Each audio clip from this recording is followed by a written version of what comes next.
Inside this carrying case, we have the press tool.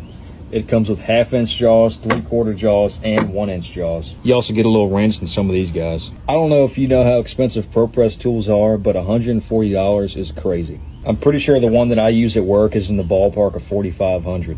Right off the bat, I'm actually impressed with the build quality. This thing feels pretty heavy duty. These grips do extend for maximum leverage, and you have a 360-degree swivel head. The operation is pretty simple. You just open them up all the way. This guy opens up, you put your foot in there, close her back up, press away. I say we test this thing out.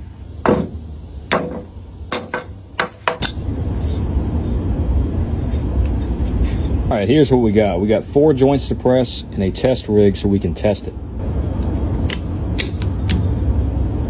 First off, it's a little bit awkward getting everything set, but I think we got it.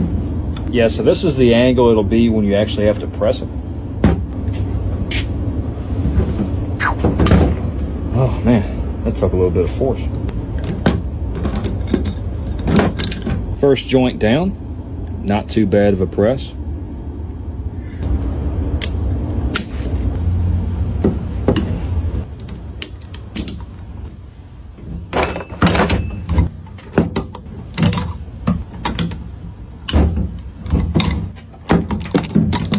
All right, we got everything pressed and everything looks pretty good. I don't see any visual deformities. Nothing looks like it pressed crooked or anything. Let's pressure test it. All right, I got my little inflator set to 60 pounds. I'd be lying if I said I'm not going to walk away from this potential bomb. It's not that I don't trust you.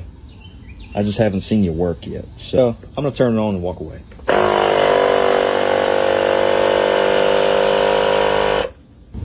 Well, my inflator pumped it up too much. She's been sitting there for a minute and she hasn't moved, so I think we are leak free.